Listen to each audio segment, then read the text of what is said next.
चलिए दोस्तों, chapter number 8 का लेक्चर नंबर 2 है। इससे पहला वाला लेक्चर हमने डिस्कस कर लिया और इसको भी कर लेते हैं।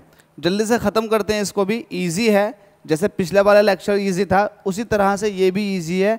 और बहुत सारे क्वेश्चंस तो ऐसे हैं जो सिर्फ और सिर्फ पिछली वाली वीडियो से ही कवर हो जाएंगे। जैसे कि गैसों की विसरण दरों और उनके घनत्व में कौन सा सही संबंध है। आपको बताया था कि विसरण जो होता है गैसों का वो घनत्व के वर्गमूल के व्युत्क्रमानुपाती। तो इससे ये पता लगा कि यहाँ R1/R2 करोगे तो R1 के नीचे आ जाएगा D1 और यहाँ पहुँच जाएगा D2।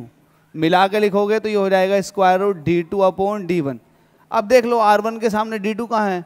R1 के सामने D1 है, गलत। R1 के सामने D2 है रूट के अंदर, बिल्कुल ठीक। ये वाला ऑप्शन सही होगा, ये और ये दोनों गलत हो गए।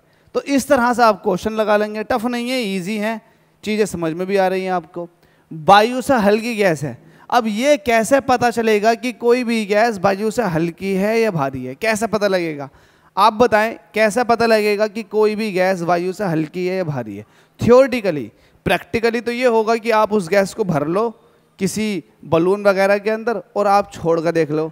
अगर वायु से हल्की होगी तो ऊपर को भाग जाएगा बलून, और वायु से अगर भारी है तो नीचे बैठ जाएगा, और वायु के बराबर उसका डेंसिटी है तो है ना, यहीं तैरता रहेगा, यहीं उड़ता रहेगा।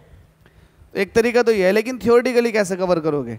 तो थियोरेटिकली फिर आपको ये पता होना चाहिए कि वायु का मोलिक्यूलर वेट कितना होता है। अब ये कैसे पता चलेगा कि मोलिक्यूलर वेट कितना होता है? तो सर्च करना वीडियो, है ना, कैसा है वायु का मोलिकुलर वेट कितना होता है by preparation at the government. क्योंकि मैंने बता रखा है एक सेपरेट वीडियो में कि कितना होता है मोलिकुलर वेट वायु का। हैरान हो गए आप सोचोगे वायु तो एक समांग मिश्रण है, मिश्रण का कैसे निकाल सकते हैं? तो मिश्रण का भी निकाल के दिखाया हुआ है।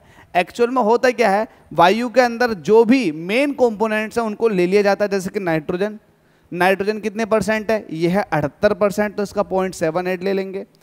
साथ में ऑक्सीजन कितने परसेंट है भाई वॉल्यूम? 21% है, 0.21 ले लेंगे।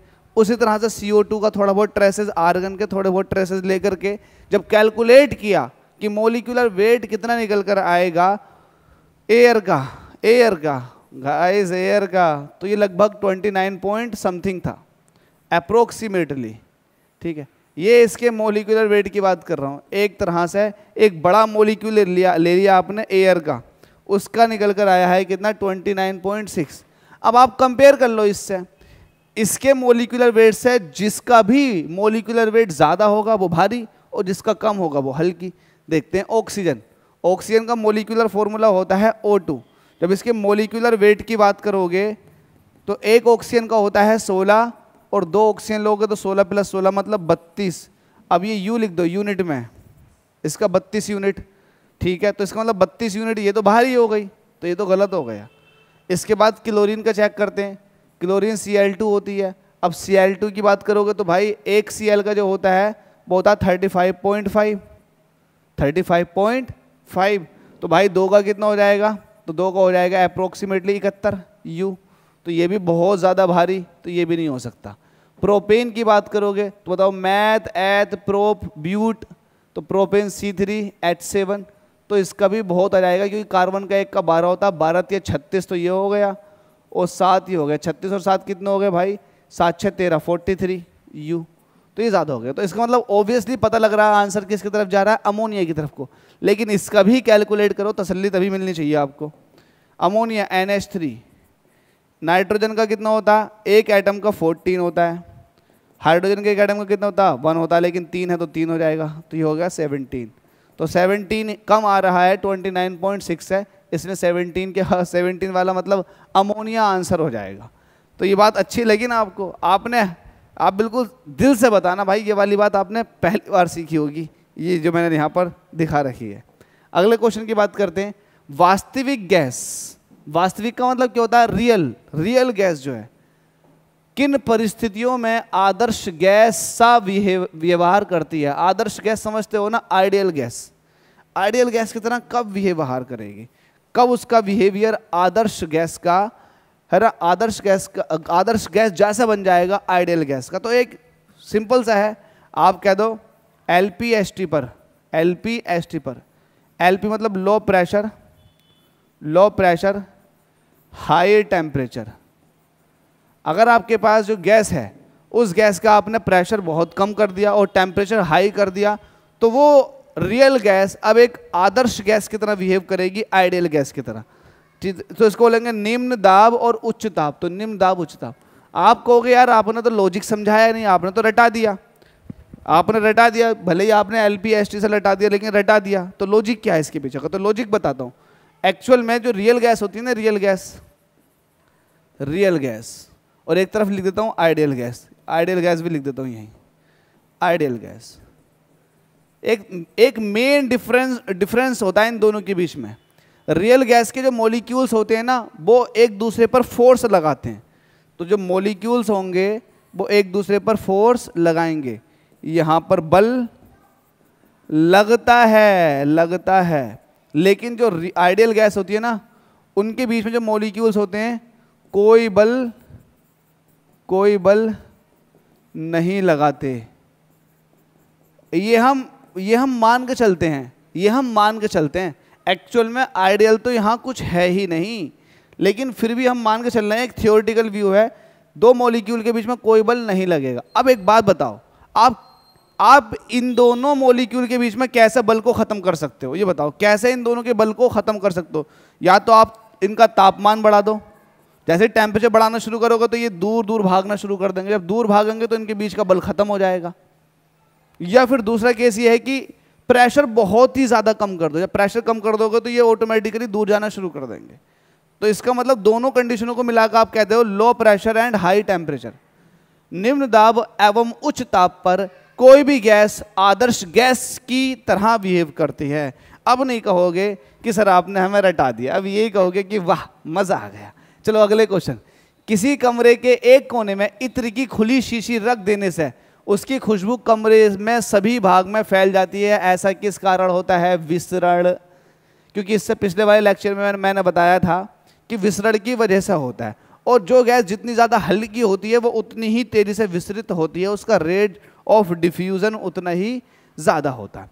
घनत्वों में अंतर रहते हुए भी गैसों के पृथ्वी के गुरुत्वाकर्षण बल के विरुद्ध परस्पर घुल मिल जाने की स्वाभाविक प्रक्रिया को कहते हैं। तो ये है गैसों का विसरण। गैसों के विसरण की वजह से गैसेस यहाँ घुल जाती हैं, है ना। आपको पता है यहाँ जो एटमॉस्फेयर है इसके अंदर ऑक्सीजन भी होगी, नाइट्रोजन भी होगी। अभी सब अलग अलग है लेकिन मिली हुई है।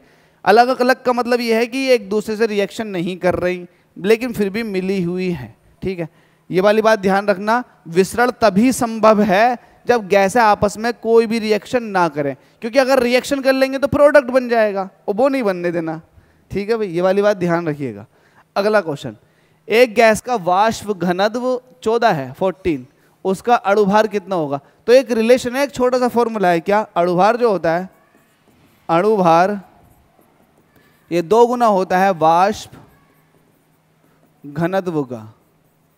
कितना होता है? 2 गुना होता है वाष्प घनत्व का। अब हमसे पूछा अणुभार, वाष्प घनत्व रखा 14, तो अणुभार कितना हो जाएगा उसका?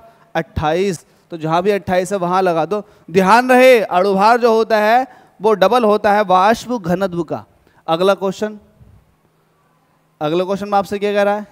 कह रहा है किसी गैस का अणुभार उसके वाष्प घनत्व का कितना होता है? भाई 2 गुना। अभी समझा रखा पिछले वाले क्वेश्चन में, 2 गुना। अगला, गैसों के विसरण नियम का उपयोग होता है। बताओ किस किस के लिए होता है?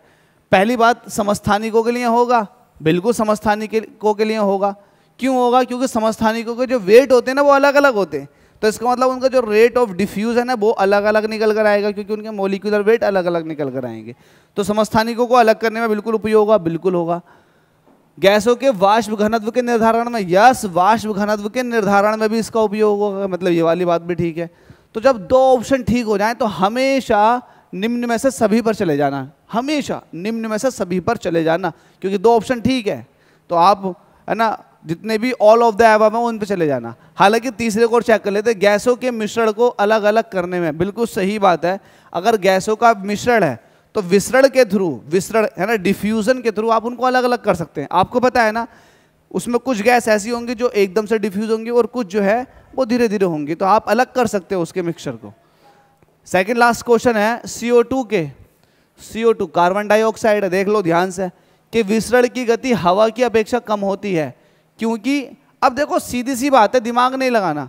अगर हवा की अपेक्षा कम हो रही है, मतलब CO2 का बलून अगर यहाँ छोड़ दोगे तो वो भागेगा नहीं, वो यहीं रह जाएगा। इसका मतलब ये है कहने का। अब वो क्यों रह रहा है, जाहिर सी बात है, कॉमन सेंस भी लगा सकते हो, हवा से भारी होगा तभी तो यहाँ है, अगर हवा से हल्का होता तो फुर्र हो चुका होता। तो सीधी सी बात है, CO2 के विसरण की गति हवा की अपेक्षा कम होती है।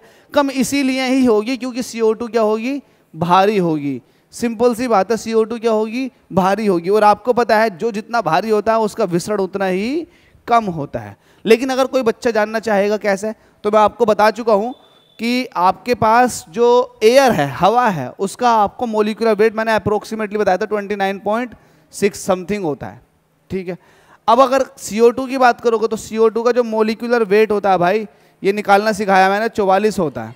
कितना होता है, 44। क्योंकि कार्बन का कितना हो गया, कार्बन का हो गया 12 और 32 हो गया CO2 का, तो 32 और 12 कितना हो गया, 44। यार 44 यूनिट और 29.6 यूनिट में बहुत फर्क है। तो CO2 हो गई भारी, इसलिए भाई इसका विसरण जो होगा बहुत ही कम हो। लास्ट क्वेश्चन, गैसों के विसरण हेतु आवश्यक शर्त है कि उनके बीच रासायनिक प्रतिक्रिया संभव ना हो, क्योंकि अगर केमिकल रिएक्शन एक बार इस्टेब्लिश हो गई तो प्रोडक्ट बन जाएगा। भाड़ में जाए विसरण प्रोडक्ट बनाएंगे हम तो बस प्रोडक्ट बन जाएगा, फिर विसरण का कोई मतलब नहीं होता। आई होप आपने समझ ली होगी, बस इसमें इतना ही है। नेक्स्ट लेक्चर में बात करते हैं आप लोगों से, तब तक के लिए जय हिंद जय भारत।